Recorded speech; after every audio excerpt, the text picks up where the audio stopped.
What's going on, everybody? Devore and G Money. This is the Not for the Bay podcast. We are live on Facebook and on YouTube. You can listen to us on Apple Podcasts, Spotify, Anchor, and all other major streaming platforms. Be sure to follow us on Facebook, our Facebook page, the Instagram page, and also our Twitter page. And also, please show your love and please hit that like button, subscribe button, and most definitely a share. Uh, Fire show today, as always. Talking about the 2018 NFL draft class, the quarterback specifically, contract extensions. Do they deserve it or not? Um, we're going to recap also last night's game one of the NBA Finals, the Milwaukee Bucks versus the Phoenix Suns. Also, and Banks should be joining us sometime in the near future. But in the meantime, G Money, what's going on, man? What's up, brother? What's up, everyone out there? What's going on in life, man? Like, get us hip. We missed you. You missed out on Saturday after the Milwaukee Bucks ended up taking down the Atlanta Hawks in the game six. Excuse me, game six. Mm-hmm. I'm feeling a little down lately, a little sick, but I'm thugging it out. Great show on Saturday. Great show, great insight. It was very good to watch you guys. Havoc always has something intelligent to say. Oh yeah, 1,000%. I was actually gonna bring that up this evening. I thought Havoc did an excellent job breaking down the whole Shakari Richardson situation. Right. As far as I wouldn't say exactly legalizing marijuana, but he just touched it on all bases as far as the Shakari Richardson situation, also along with the NCAA, as far as players being able to make money off their player and likeness sponsorships and stuff like that. So I feel like he did a phenomenal job. So kudos to Havoc for that was he epic. did his thing. That was epic. Yeah. For real. That was freaking epic. Just sitting back and re-listening to it, I was like, man, that deserves an award right there. That's what Havoc does, man. He has great insight in a lot of things. He's very, very smart brother. So yeah, that was really nice. That was good. Oh yeah, 1,000%. But first things first, man. Game one of the NBA Finals was last night. What's your thoughts on it so far? Actually, first things first.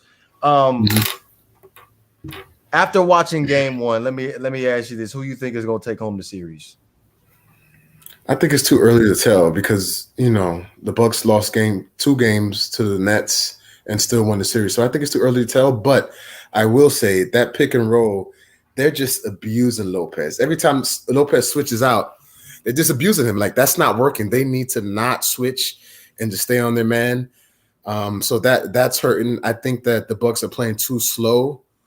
I think that the Phoenix Suns are moving. They're moving the ball up and down the court. So I think they have the most energy. I don't know if the Bucks were tired because they just played a game. I'm not sure, but they looked a little off. They gave up a lot of easy baskets in the paint. And I think they're going to have to do something with that Lopez pick and roll. Like, they're going to have to stop switching and just trap. I would say if it's Booker, trap him off the pick and roll. Leave whoever set the pick open. Just leave him open and trap Booker. As far as Chris Paul, I guess you can bank, like, he's not going to shoot 10 threes in the game. So you can bank on going under the screen and just getting back to the man. But that switch that Milwaukee is doing. And then on top of that, a lot of those switches, DeAndre Ayton was in the paint with PJ Tucker guarding him or some other small guy guarding him. So that didn't work.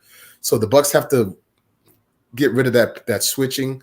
You only switch if it's like actually don't switch at all. I just say if it's Booker, you trap him off the pick and roll and make him pass the ball. Don't make him beat you. Even though Booker wasn't the one that was going off, it was really Chris Paul and Aiken and Bridges and what's the other guy's name? Payne was playing very good, and they just moved the ball fast. And the Bucks they seemed very lethargic, very just slow. Giannis actually did his thing. I mean, 20 and 17. It's just what you call it. Chris Middleton again played horrible, and Drew Holiday didn't play well. Giannis did his thing. Nobody can guard Giannis in the paint. I think he should do that more. He played as well as he can be, but he can't do it by himself. So I don't want to say the Suns are going to win the series because you don't base it off one game. Each game is its own individual game. I think by game 4 and 5, that's when you'll know who's going to win the series. So game 1, I'm not going to say the Suns are going to win the series, but they look like the better team right now. Because I was going to say, sitting down and watching the Milwaukee Bucks last night, they seemed like they had a lot of communicational and chemistry issues last night. And also, when I look at the box score, I feel like, honestly, when you look at the Phoenix Suns, they can't play any better than how they played last night. And I feel like the Bucks can play a whole lot better than how they played last night. But key to this series, honestly, I think it's going to be Brook Lopez, because if he could take DeAndre Ayton out of the paint, as far as on the offensive side of the ball, it leaves the paint open for Giannis to drive and do his thing. And I don't see Jay Crowder being able to stop Giannis in the paint. And all it just no one on the Suns. Yeah, nobody on the Suns. Well, maybe DeAndre Ayton could put up a fight as far as being able to be that rim protector, but as long as Brook Lopez is on the floor and being able to spot up that corner 3, that he's going to be a threat. So I feel like he's definitely going to be the X factor moving forward in the series. Now, as far as the pick and roll is concerned, no more switching, please.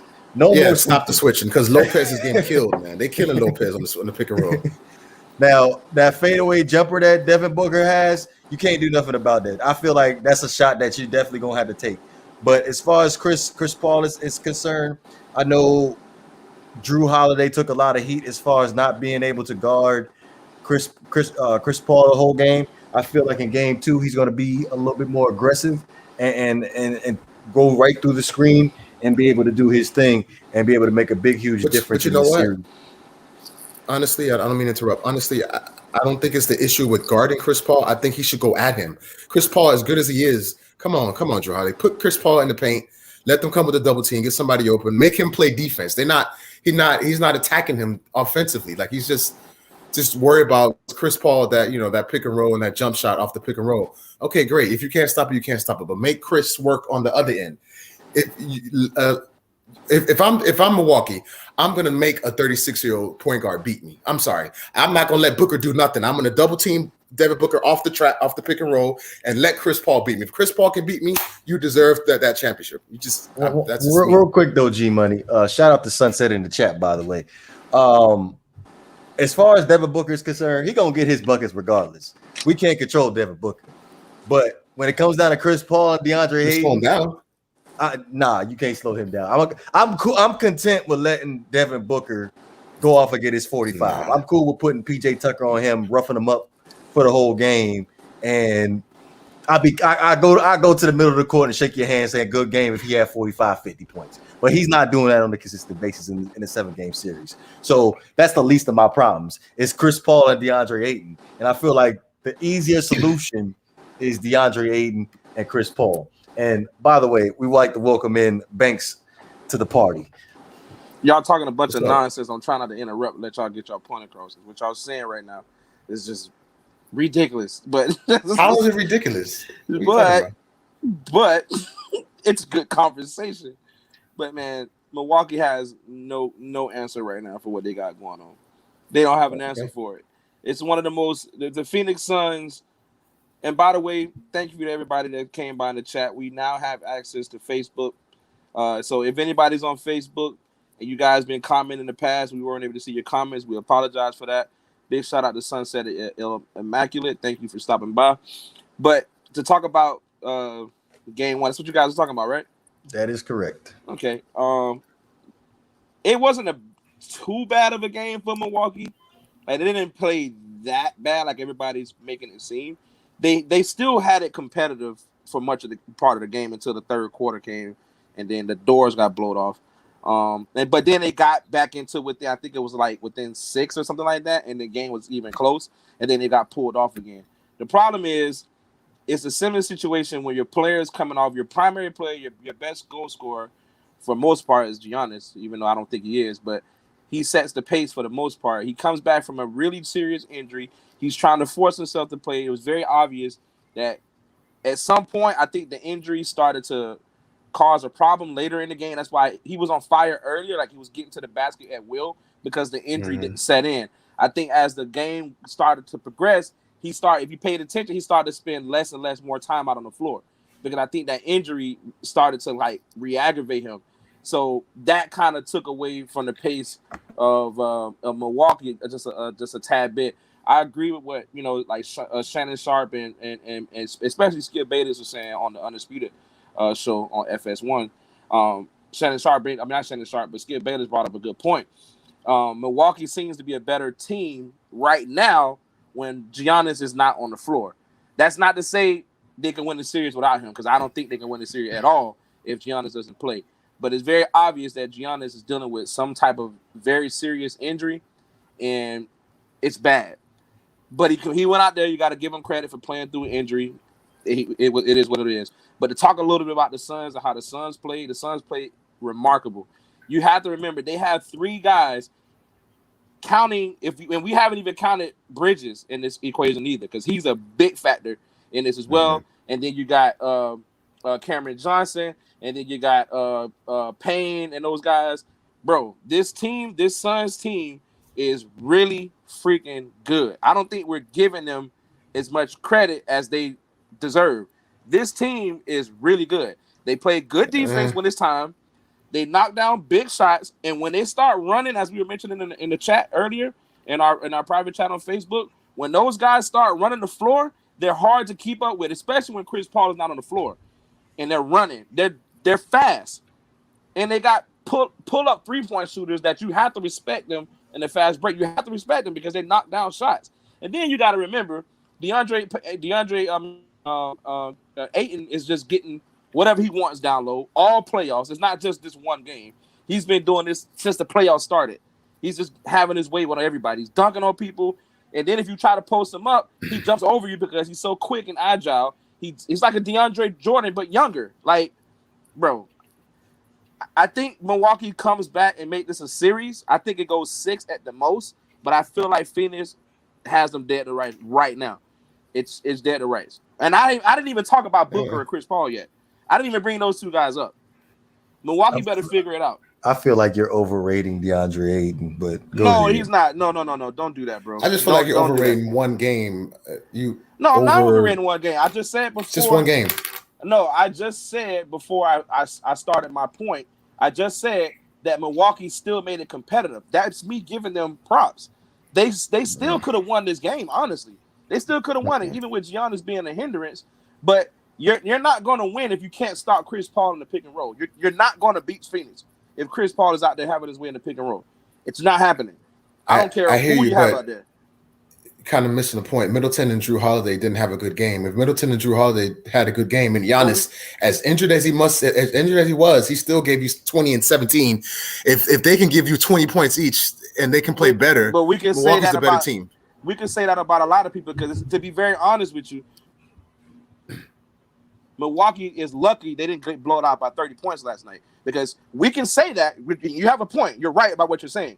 We can say that, but we can also, on the flip side, say that if Phoenix knocks down more of those 3-point shots that he took last night, that's a blowout. It's not even close. They didn't even make a lot of the threes last night. I think they shot like less than 30% yesterday, which is unheard of for them because they're one of the best 3-point shooting teams in the league.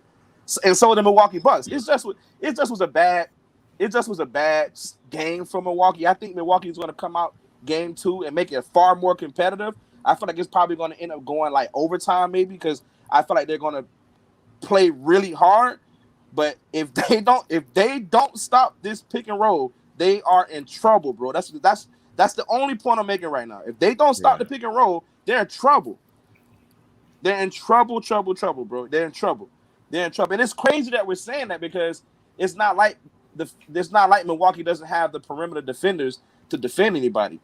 Like, I don't even know why they're switching, because you got 3 of the best wing defenders in the league. You got Drew Holiday, you got Middleton, you got PJ Tucker, and we didn't even bring up Giannis yet. So I don't even know why they're switching. They switch it because they don't want to give up the 3. But it's like the Phoenix Suns just don't take a 3. They take open 3s. So it's like Don't worry about the three. Stop switching because Lopez cannot guard Chris Paul or Cameron Payne or Booker. Lopez is getting destroyed off that pick and roll. And every time Lopez comes out to switch, it's either he's getting destroyed or they're giving it to DeAndre in the paint. So what do you think about this? It's not working. What do you think about this? Not only are they efficient from the 3-point line when they're on, you also have to remember you got 2 players on their team that have no problem pulling up in the mid range either. That's another dynamic. You can't. When's the last time that we've seen a team shoot the ball effectively from the mid range? You don't see it no more. It's a dying art in the NBA. Nobody takes mid range shots anymore. It's either you drive to the paint for a pick and roll or you shoot a 3. Now Phoenix is saying, okay, you want to back off on the pick and roll, you want to go under or you want to go over and you want to give me space to shoot. I'm not going to take a 3. As soon as I get around you, I'm going to stop and pull up and take the mid-range shot. And they got 2 of the best mid-range shooters in the game. We all know Chris Paul is deadly efficient for mid-range. Like that's his game. He can make everything from mid-range. And then you throw in what Devin Booker does. He shoots it at a high clip. Then you got Bridges who, Milwaukee needs to get it together if they want to have a shot. Because if not, it's going to be exactly. Sunset said it best. It's very reminiscent of the Detroit Pistons in 2004, how they're playing offense right now, where everything on the floor is open. It could be a 3-point shot, it could be to the paint, it could be mid-range. It don't matter, but it's just having their way. It's crazy.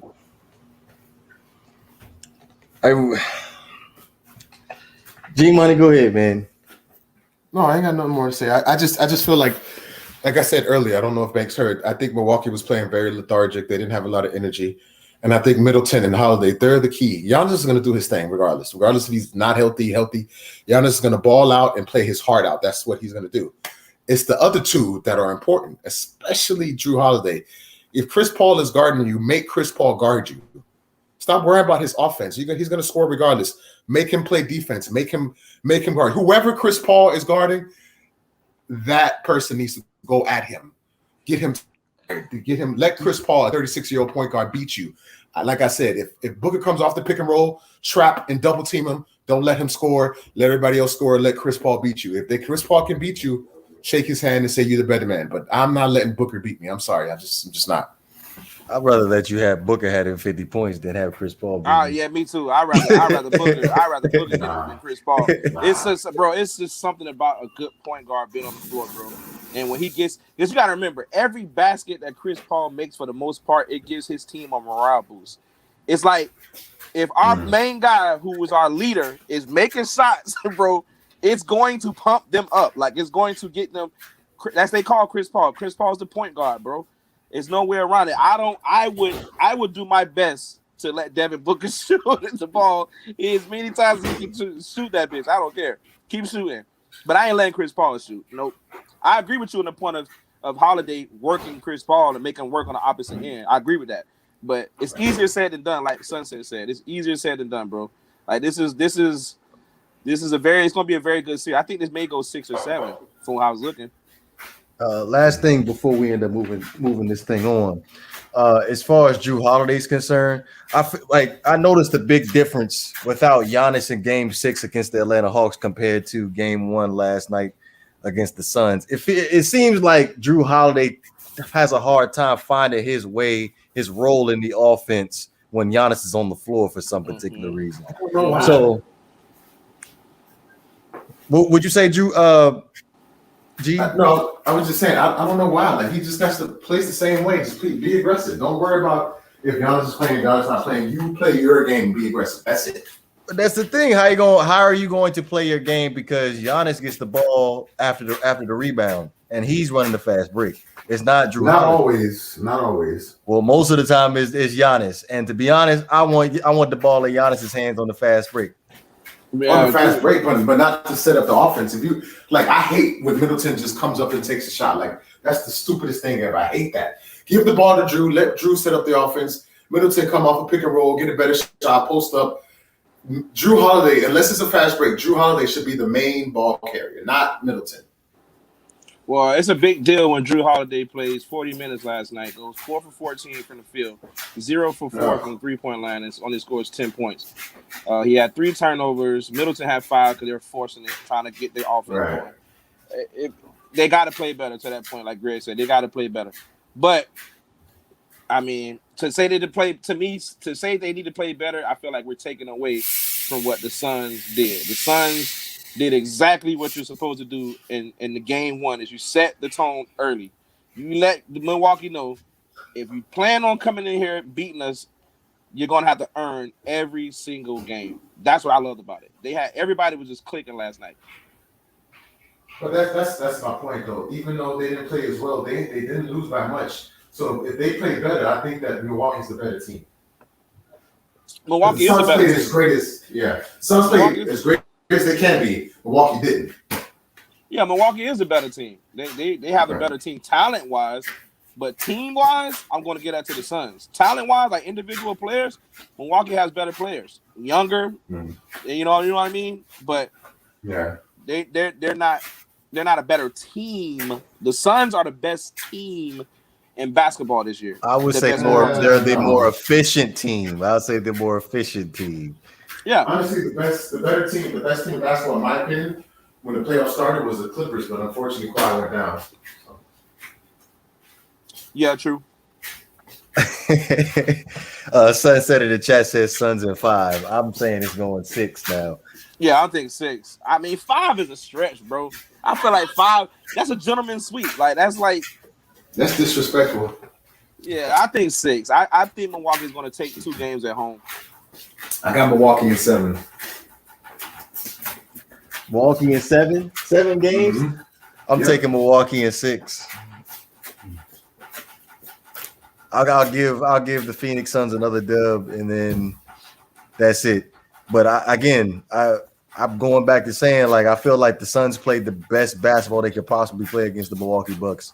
And the Bucks, I felt like they underachieved last night. They can, if we can just get Chris Middleton right, I feel like the Bucks, they'll blow them out the water.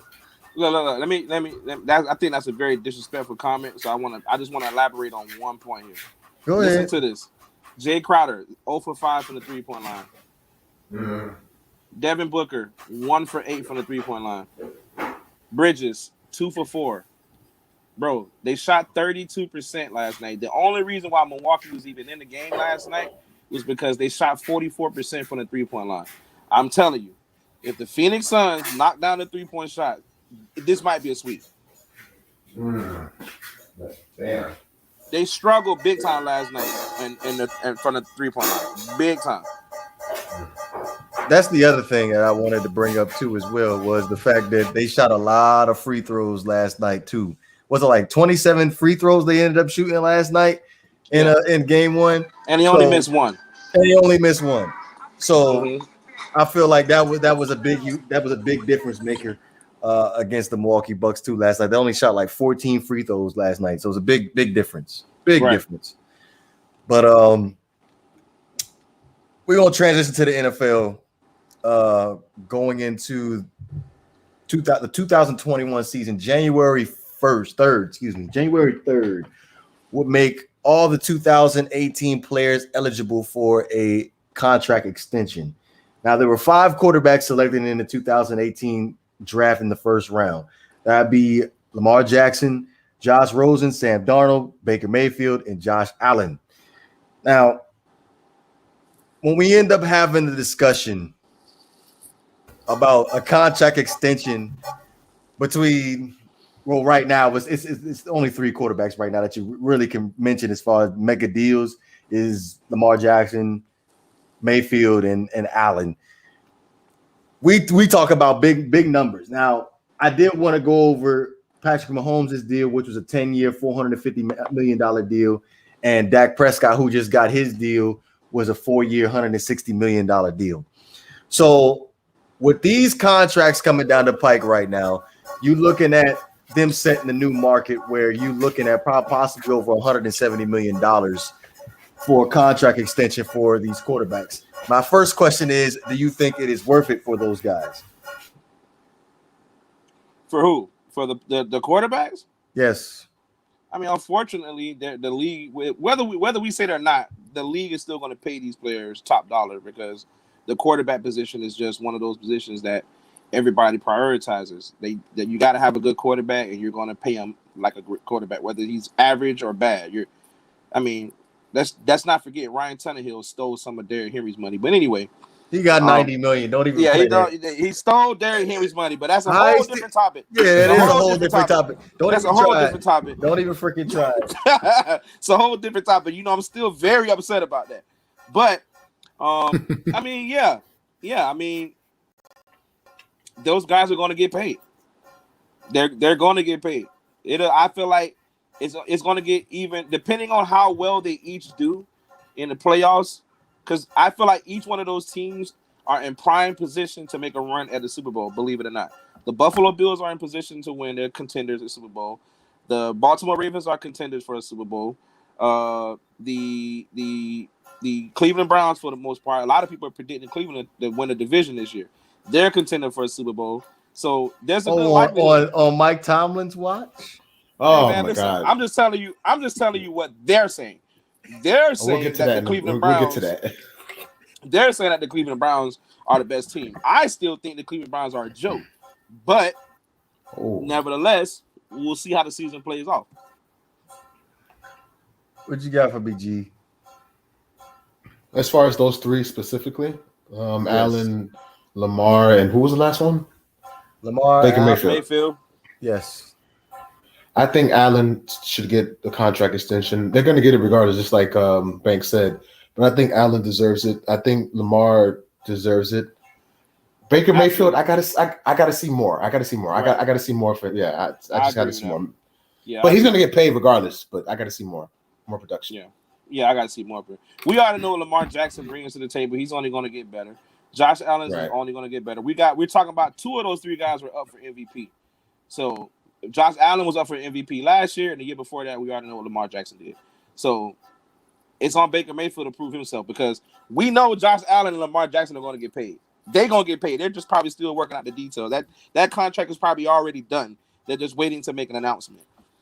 That's done. That's already Josh Allen and Lamar Jackson's deal are done. They're not worried about it at all. They're going to be probably the two highest paid quarterbacks in the NFL. I think Lamar Jackson is going to be the highest paid quarterback in NFL history. That's just my opinion. I think he's going to get a bigger deal than Mahomes. Because to me, he's more valuable. That's hard for me. That's very, very hard for me to get. I can't give either one of these guys. Lamar, we know what you finna say about Lamar Jackson. So just go ahead and get started. Because we know you finna start. Wait. Before he goes in, I think Mahomes is more important to his team than Lamar is to the Ravens. I think if they put another quarterback on the Ravens, they'll just be just as good because they have I don't know. With Andy Reid being the coordinator with offense, the coach and having what's the guy's name as offensive coordinator?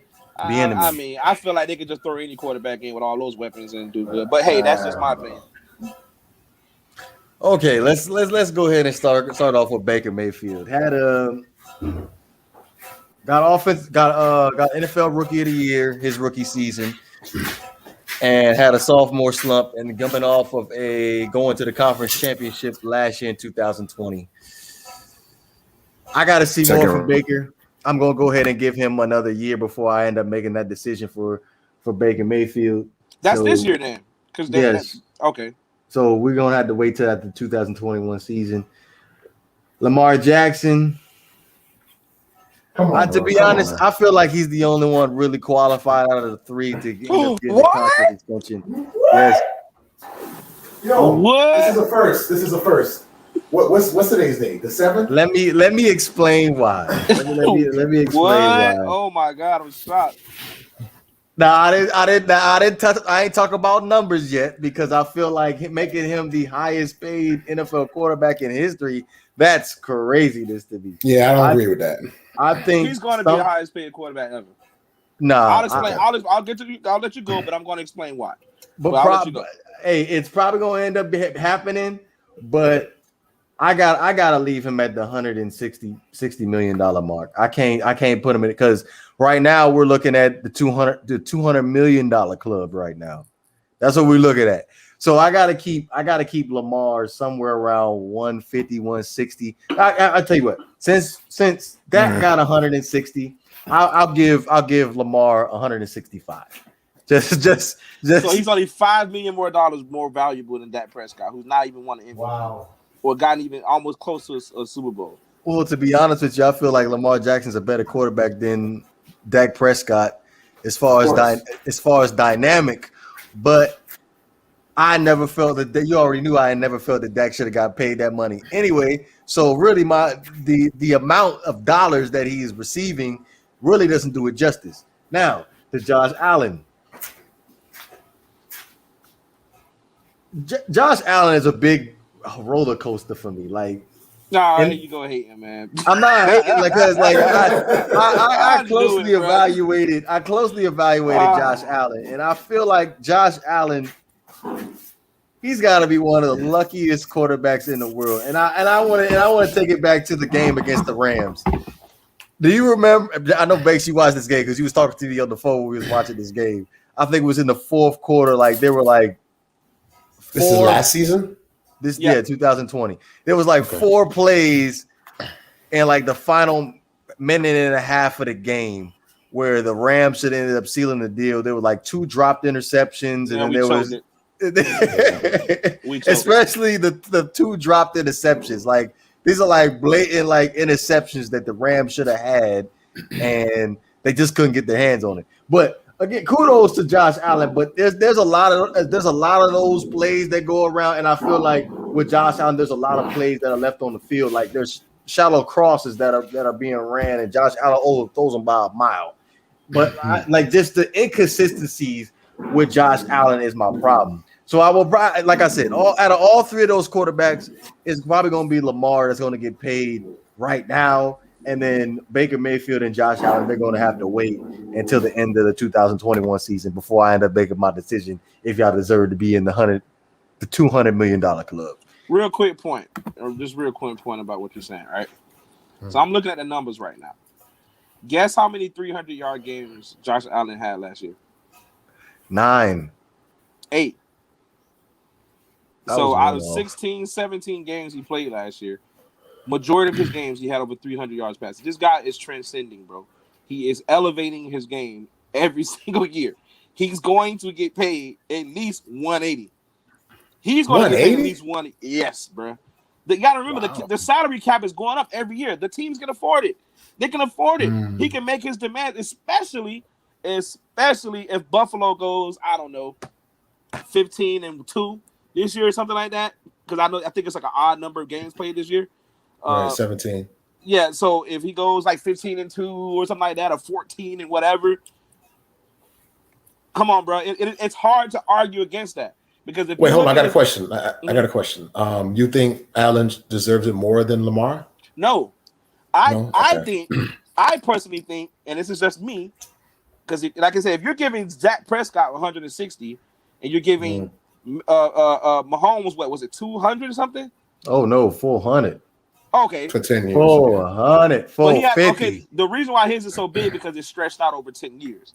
So Lamar is about to reset the market, bro. I am telling y'all, he is about to be filthy rich.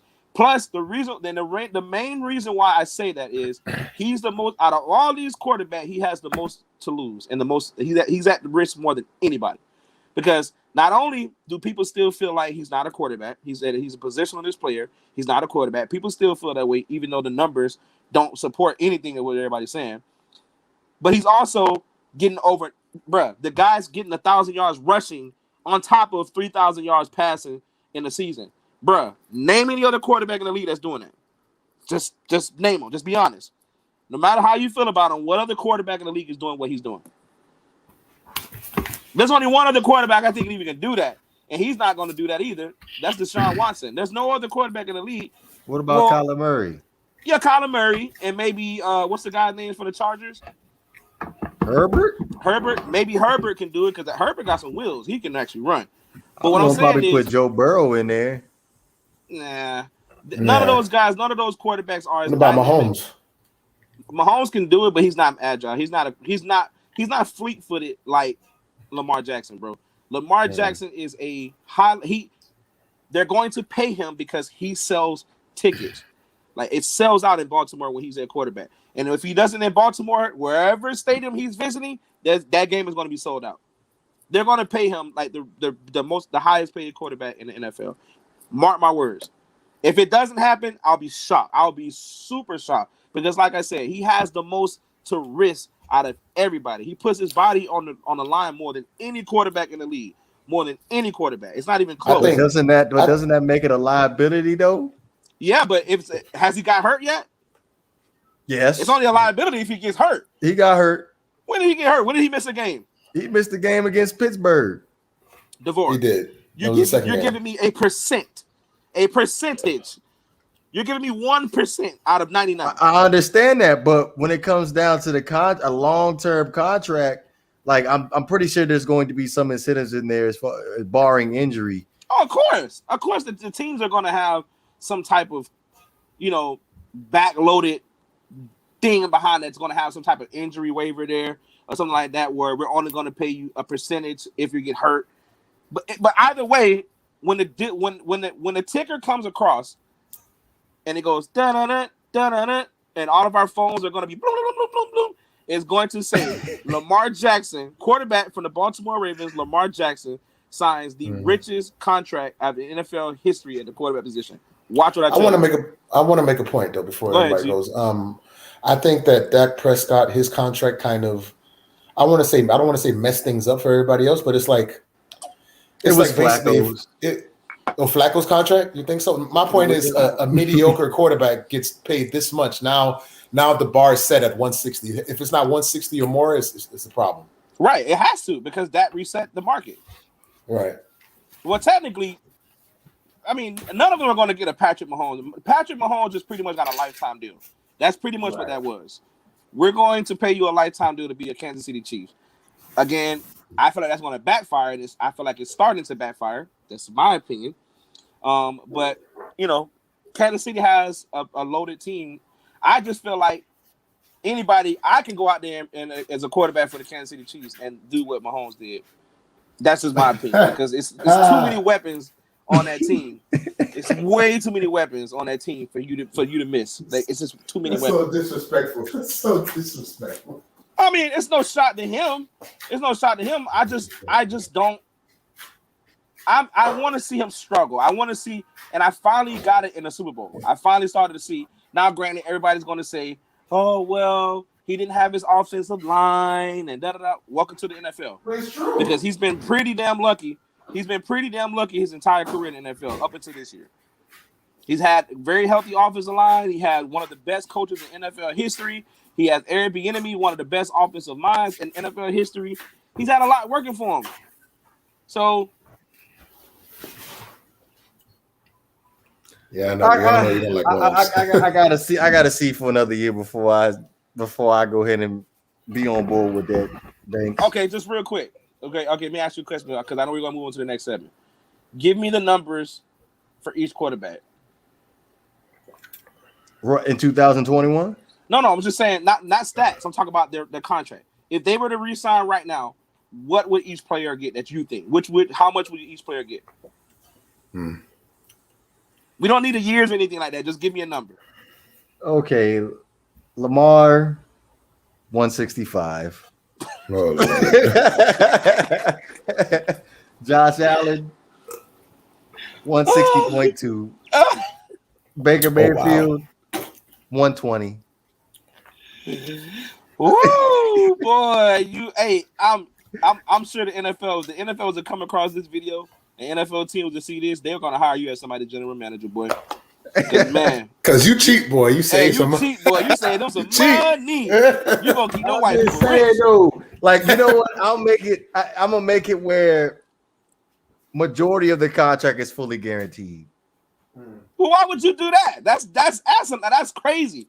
No, they'll be because they would be more pride decided. Because I feel like risking more. You're risking more dollars. But it's that's understandable. But I can't give them over 160. That's hard. I can't do it. I just can't do it. $1 contract. They get $60 million guaranteed. That's all they get. Ooh. Two MVP candidates only get $2 million more. I'll make it $80 million guaranteed. $80 million. Okay. Wow. So $100 million is too much to guarantee. So something close to what Kirk Cousins got. Well, it hasn't worked. I think I jinxed Kirk Cousins because it hasn't worked out for him since I call him the next Brady. But anyway, it hasn't worked out for my boy. Damn. But I know who is the next Brady. Joe Burrow. That's a guarantee right there, boy. I know you love that guy, man. I love me some Joe Burrow, boy. I love that guy. Don't jinx him next. I can't wait to get his jersey. I'm ordering his jersey. Oh, for real? Hell yeah, man. I love Joey B. That's the next great. That's the next great white hope right there, boy. All right, so let me give you a little bit of backstory of what's about to go down here now. Oh Lord, here we go. There was a video that dropped. Be sure to check it out. It was called "Is Mike Tomlin Overrated for the Pittsburgh Steelers?" Now I know Banks has some words for that particular video since he wasn't present for that, but we ended I want up to scream at you, but I'm gonna wait. But we ended up breaking the comparison between Mike Tomlin and Marvin Lewis. Now, me personally, and there was another person that agreed with me. I'm not going to mention his name. No. Who's that person? Okay, so me and Quinte. I feel like Quinte. Oh God, why are we using Quinte as reference, bro? Shout out to my boy Quinte. That's my guy. But Quinte, I'm gonna get on his ass in a minute too. Don't worry. So me and Quinte, we in agreement that we feel like Marvin Lewis is a way better coach than Mike Tomlin. Oh. Now, I know a lot of people like G Money and Banks, and I did see Vaughn end up commenting on the post too. I was about to get in on Vaughn, but I said I'm gonna go and save my breath till I shout out my boy Vaughn, man. Shout out Vaughn. Till I get to the pod. But let's not. I'm gonna start it off with this, and I'm just go ahead and let Banks do his thing. But I feel like people are just reading too much into that one Super Bowl winner that Mike Tomlin ends up having. But go ahead, Banks. But he's been to 2 though, so I mean that's. But he lost. But it don't mean nothing if he didn't win. Banks, let me go first. I know you want to go in. Go ahead, bro. Go ahead. Because I know you want to go in. Let me go first. Bro, okay. This is crazy. So first of all, Marvin Lewis has been a head coach longer than Mike Tomlin and has lost way more games than him. And then he went to the playoffs 7 times and didn't win each time. How can you say that Mike Tomlin is overrated when he every year his team doesn't have a losing record? Every year his team is either in the playoffs or just missed the playoffs. Mike Tomlin doesn't even have a job. Like what? How can you say that? You cannot go 0-7 in the playoffs and be called a great coach. Stop, bro. Stop. Look at his face right now, bro. I don't know why you feel Mike Tomlin is overrated, but he is not overrated. There's a reason why you think Pittsburgh is going to keep a sorry coach. They get rid of people. They're very cutthroat. This man is a leader of men. Mike Tomlin is unemployed. He is not better than Mike Tomlin. Stop it. I don't know. You cannot go 0-7 in the playoffs and be better and be a good coach. No, he needs another chance in the league. He does, but not at the head coach.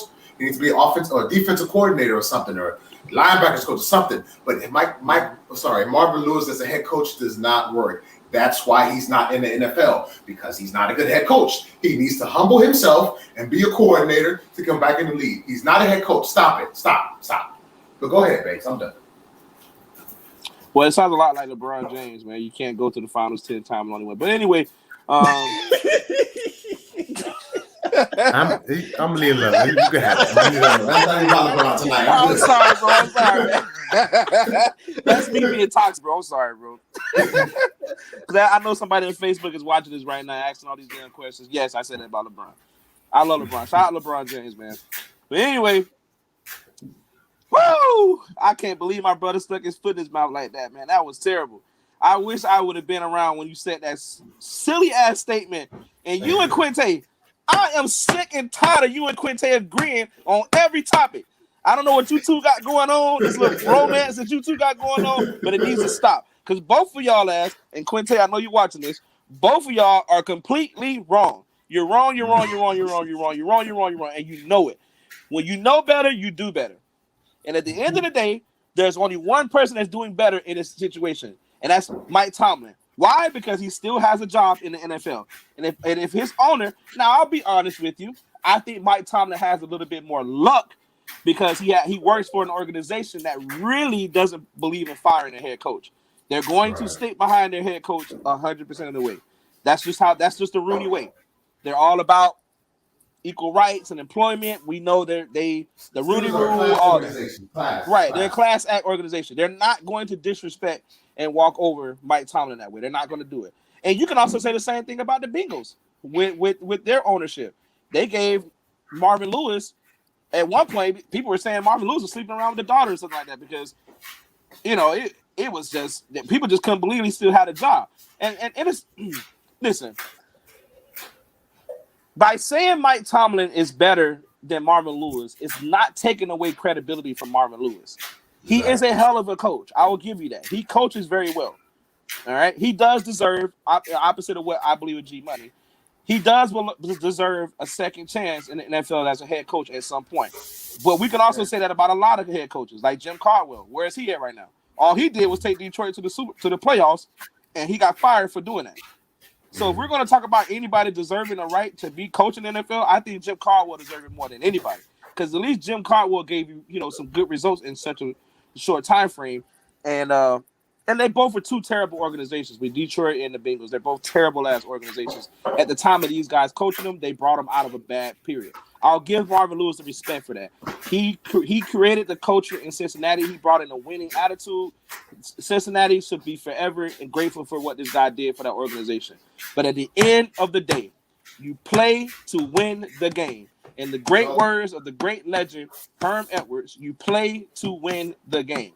And at the end of the day, where it matters most, he did not produce. He's 0-7 in the playoffs. I don't care what happened. Yes, he was on the shit end of the stick a lot of those games in terms of Carson Palmer's injury 2 or 3 times, which is bad luck. He had some players, Vontaze Burfict and Pat-Man Jones, lose their shit on the field. It cost him games. I totally get it. But when it all said and done, when Mike Tomlin is out there coaching, he's effective. The team rallies behind him. They show up for him. Mike Tomlin is a Super Bowl head coach. Whether you want to believe it or not, he's a Super Bowl head coach. And we can say that because the proof is in the pudding. He's been in the Super Bowl twice. He's won one and he's lost one. And to be honest, that Super Bowl they lost against Green Bay, the Steelers could have won that game. They could have won that game. It's just Aaron Rodgers played out of his mind. Banks, make sure you're here on Saturday. I will definitely be here on Saturday, brother. Well, let me go in again before Vore goes in, because I know he wants to go in. He's going to say, he says the same thing. He took Bill Cowher's. Who cares, bro? He made it to the Super Bowl. This man is 0-7 in the playoffs. Regardless of how you feel, if you go to the playoffs and you don't win 7 times, you're not a good coach, or you weren't as good at that time. So stop it. I don't want to hear he took a Bill Cowher team. Stop. You're 0-7 in the playoffs. Marvin Lewis is not better than Mike Tomlin. Stop it. Just stop. Right. But go ahead, Vore. Go ahead.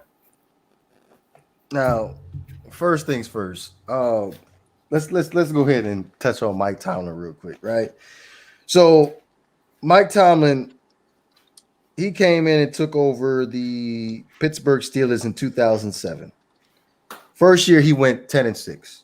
Now, the year prior to that, Bill Cowher's team, they went 8-8. And the year prior to that, 2005, they won the Super Bowl. I looked at that defense, and there's nothing but Hall of Famers on that defense. So what? That's not, you can't. I can. Oh my God. I can't believe you're going to knock him for his job. He's doing his job. What did he do? What is he supposed to do? Lose? He's supposed to lose? I finish? Can I please? Go ahead.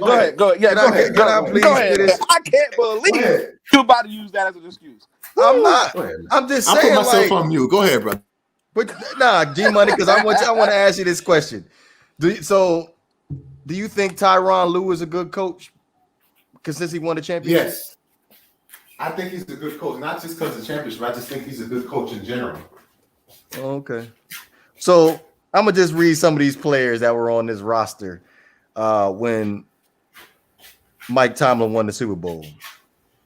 James Ferrier, Troy Polamalu, Ike Taylor. One Hall of Famer. Joey Porter, James Harrison, Next. Brent Kiesel. Next. What you mean next? These You are can only all name Hall of one. Fame, No, Hall of they're Fame not. players. No, the Those only are one not Hall of there. Fame players. The only Hall of Fame player there is Palomalo. Was Troy Polamalu. Everybody else is a Ring of Honor guy. Okay, They're gonna be Ring of retired. Honor guy, Pro Yeah, Ring Bowlers, of Honor. whatever you want to say. But these are some star caliber players on your defense. So now going to Marvin Lewis's rookie season as an NFL coach, that would be 2003. The year prior, which is 2002, the Cincinnati Bengals were 2-14.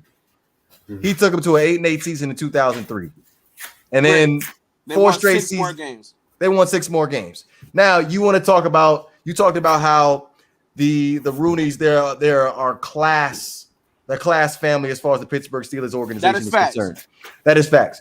Okay, so with that being said, when you look at the Pittsburgh Steelers, because of the fact that I feel like since they are so lenient with Mike Tomlin, I feel like if Mike Tomlin was a head coach of another team, he would have got fired because I see constant 8-8. I see constant 8-8s on Mike Tomlin's resume as far as his record with the Pittsburgh Constant Steelers. 8-8. Oh my god! I see constant 8-8s. I see constant 8-8s. So, and also with that being said, Marvin Lewis beat Mike Tomlin quite a few times in his tenure with the Cincinnati Bengals too as well. And let me not forget the situation with that me and Quinte brought up in the last pod about Antonio Brown and Le'Veon Bell's contract situation. The way he handled that particular situation, not very well. What is he supposed to do? What is he supposed to do? If he's the player's coach, he's supposed to iron out the problem. They left the team, and the team was still relevant and still good. So no, it they was weren't. the player. No, they weren't. It was them too. Hey, yes, they were. Hold up, yo. Where is Le'Veon Bell now? Is Le'Veon Bell? Is he on the team? Is he productive? Wait a minute. Since he left the Steelers, has he been good? Has he been good? Yes or no? How about this? How about this? Since 2011, where have the Pittsburgh Steelers been? Okay, I'm glad you brought that up because I want that's exactly what I want to talk about. Okay, go ahead. You said since 2011, right? Yes, since 2011. All right, 2011, 8-8, 12, 8-8, 13, 14, 11 and 5, 15, 10 and 6, 16, 11 and 5, 17, 13 and 3, 18, 9 and 6, 19, 8 and 8, 2020, 12 and 4. What are you talking about? Where are the Super Bowl at? What are you talking about, bro? Where the Super Bowl at? What are you talking about? But what are you talking? Okay, where's Marvin Lewis at? Listen to the teams that he lost to in the playoffs. Look into these teams. It don't Baltimore matter. Ravens, Denver Broncos. Listen to where they lost at. Baltimore Ravens in 2014, AFC wildcard game. Denver Broncos, AFC divisional game. New England Patriots, AFC championship game. Jacksonville Jaguars, AFC divisional game. Cleveland Browns, AFC wildcard game.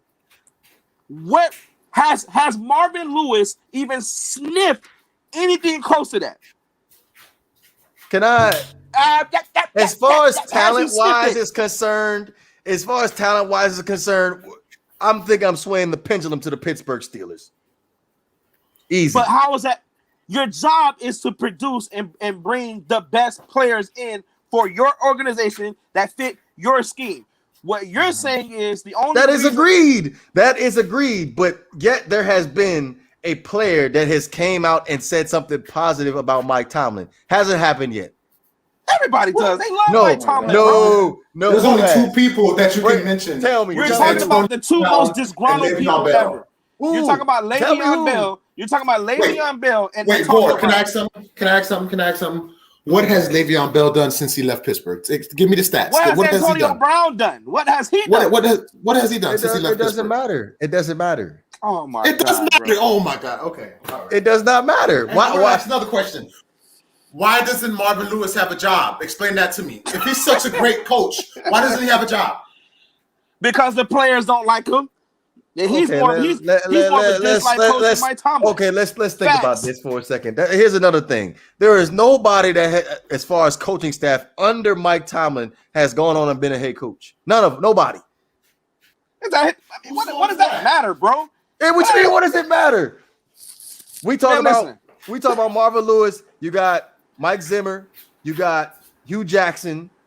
You got what's his name? Damn, black dude. Oh man, he was with the Arizona Cardinals as the defensive coordinator. He ended up getting fired. Oh my goodness. Oh wow, they all and all those players all those coaches you named, what they all have in common right now. Hey, for you to be able to be a candidate for be a head coach is a big deal. But you still haven't named anybody from Mike Tomlin's tree. I don't want to because I don't care about the argument. The argument is not. You don't have to.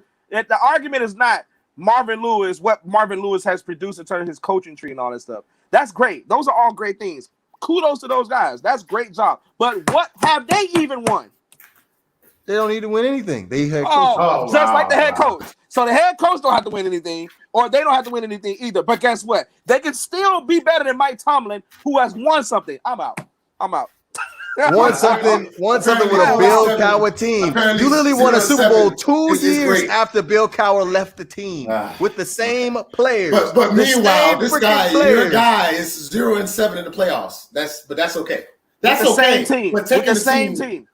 With the same team, it's not the same team playing in the same division as Mike Tomlin, and then you turn around and we talk about the history of the Cincinnati Bengals. There were Cincinnati Bengals were non-existent until Mike Tomlin. We've already agreed with you on that point. Okay, then we agree with you on that. So that weighs heavy. The Bengals were shit. Okay, then. So that weighs more heavier. What weighs more heavier? So that's back then. Why doesn't Marvin Lewis have a job now? Why doesn't he have a job now?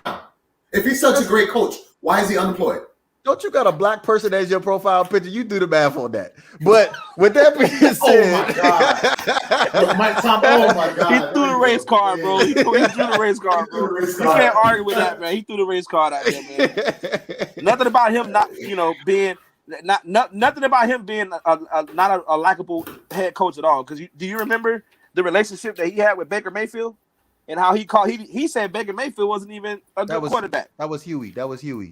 Okay, but he was also a part of it. He made comments about him as well. He was the offensive coordinator. Baker Mayfield ain't that good of a quarterback. Coordinator or he ain't a good quarterback. I don't think he's a good quarterback. I already told you how I felt about how much he's getting paid. I already told you that. So if we had agreed, you would agree with me. You don't think he's a good quarterback either. I said Baker Mayfield needs to prove himself. I don't feel like the Cleveland Browns are going to make the playoffs this year. That's just me, because I'm not going to get overhyped for one season of productivity like Xavier Howard. But anyway, I need to see consistency. For me, there you go. Your consistency says everything about you to me. It says everything.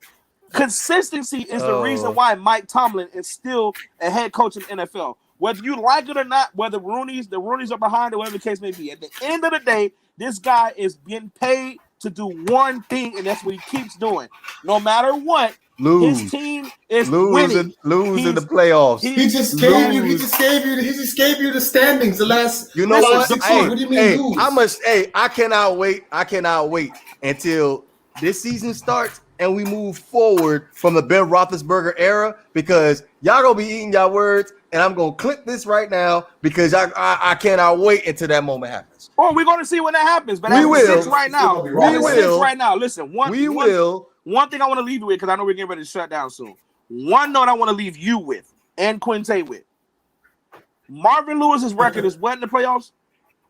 He hasn't won a game. Okay, what's his record though? Just what's his record? Like 0-7. Okay, 0-7. Got it. Want to know what Mike Tomlin's record in the playoffs is? What is it? 8-8. So he has enough to give him. He can give him 7 victories and still have a better record. 8-8. But that's 50%. That's 50%. 8-8. That's not good enough. How? That's a winning record. Because if memory serves me correct, 0% is better than 50%. Hey, if you're in the playoffs, if you're not winning the championship, what difference does it make? Good point.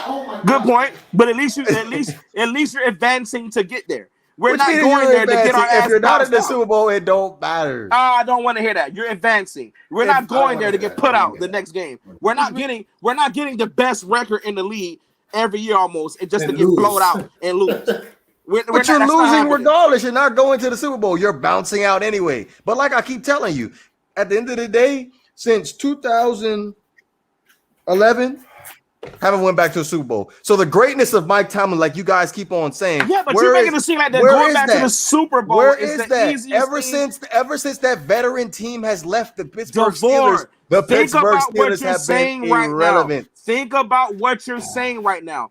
Who has won the most Super Bowls since 2011? Oh, the Patriots. So you act like that's an easy thing to go up against. He had to go up against the Patriots majority of those years, but that's not the same thing happened to Peyton Manning. Everybody called Peyton Manning the greatest quarterback ever, and I don't think he is. There was a thing called Tom Brady, Bill Belichick, and the New England Patriots. So basically what you're saying is the Pittsburgh Steelers only go to the playoffs when Tom Brady's hurt or they end up losing to another team. That's anybody in the AFC. No. 2011. Wasn't Tom Brady hurt in 2011? Once you bounce, wasn't he hurt in 2011? Listen, I'm gonna throw this. I'm gonna throw this nugget right back in your face because it's a valid point. Once you bounce the Patriots out the playoffs, you get a little bit more cockier. I.e., Ryan Tannehill. When they bounced the New England Patriots out the playoffs, it seemed like the Tennessee Titans got to play a lot more confident, didn't they? The Kansas City Chiefs, when they bounced the New England Patriots out the playoffs, it seemed like they got a lot more cockier, didn't they? They didn't bounce the Patriots out the playoffs. Whoa, they didn't bounce the Patriots out the playoffs. That's a title only for Ryan Tannehill, and he's sitting at the podium by himself. Got it. And guess where else? Guess what podium he's also sitting at? A losing podium as well. Because you can try to throw that around all you want to. At the end of the day, the guy who holds the crown is Tom Brady with 7 Super Bowl victories. 7. That's nice. But hey, at the end of the day, like I said, only time Mike Tomlin ended up going to the Super Bowl, the 2 times that he went to the Super Bowl was when the New England Patriots got bounced out by a different team. Right. But then, again, you're bouncing the best team of the last 2 decades, bruh. Like they didn't bounce that team.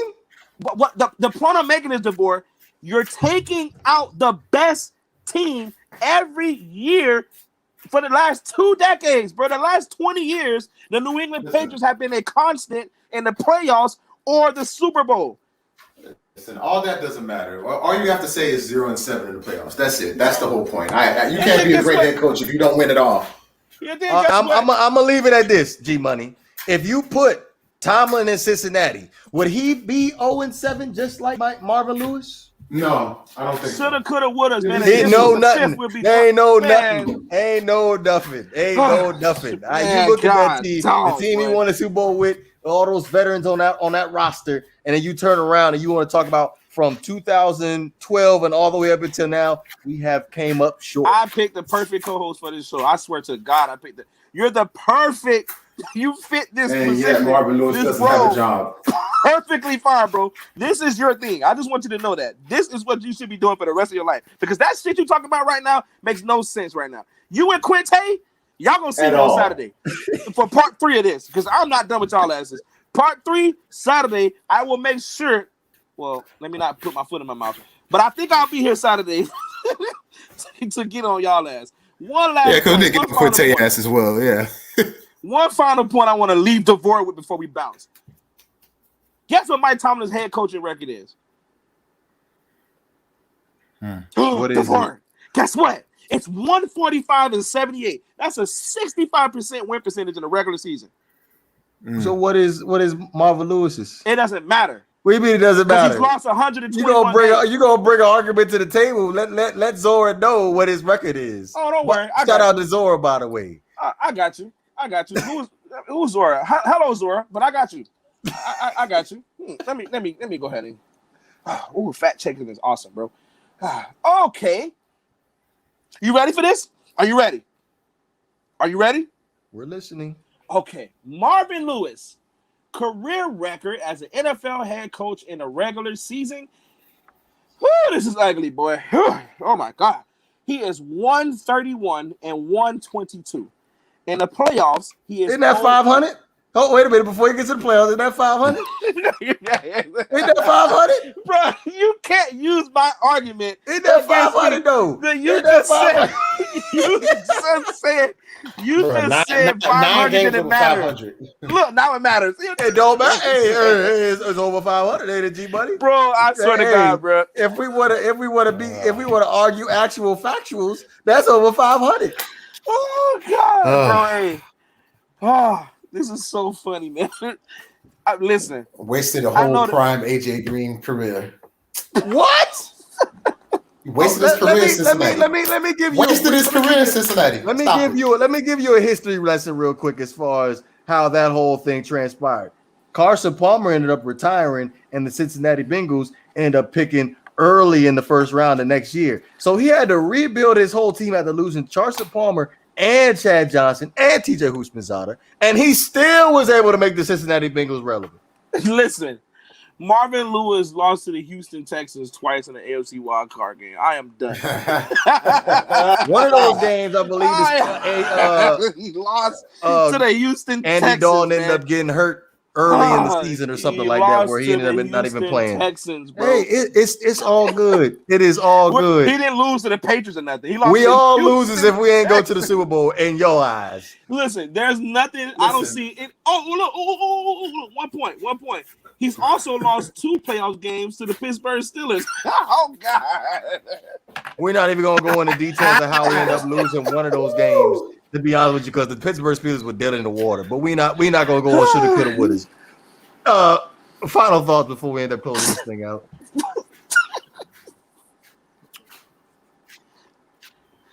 Anybody, you can have the floor, guys. I don't think I have anything to say. Surprisingly, I don't have nothing to say.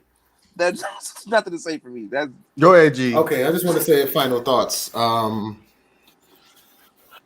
just want to say Skip Bayless recently put out a post. He missed LeBron. I know Banks missed LeBron in the playoffs too. They're both secretly lovers of LeBron. Okay, I'm just joking. I'm just fucking. But I just want to say, peace and love to everybody. Everybody just think before they do anything. I just want to always spread peace. A lot of bad things are happening out there. Just everybody be careful and stay safe and, be happy and just live your life to the fullest. That's all. Banks, could you please inform the folks at home what's going on with the other project with the My Brothers Keeper podcast? Get them hip. a lot's going on. A lot's going on right now. But right now, I'm actually in the all season on that show. Thanks for giving me a shout out on that, bro. But my other podcast, my other show, the My Brothers Keeper show is right now we're on a hiatus. Right now, we finished season 2. I got a couple outside projects that I'm working on to try to build viewership and stuff like that. Trying to really push it to the metal. But I'll be back around here a lot more frequently now that I'm off the other show for right now. But I got a couple of events coming up. I got a Space Jam 2 ticket giveaway that's getting ready to go down. I also have a parenting with a twist event that's happening where I'm going to bring out some parents and their kids, let them sit down together and paint as a family. Let the kids express themselves, whatever they want to paint on the canvas. We let them do it and just have a good family time. So that's what's going on. But other than that, man, final thoughts, man. Just chilling, living life, enjoying life as I see fit. I'm finally in a place of happiness in my life, and I'm really, really happy with my life right now. And what I'm doing and what I'm trying to accomplish. I'm very thankful to all of you guys.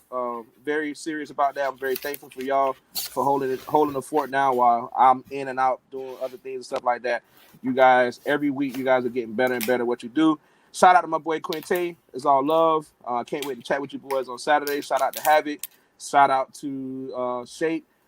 G Money. Of course, you Devore, man. You already know you're my brother for life, man. Thank y'all. So, yeah, that's pretty much it.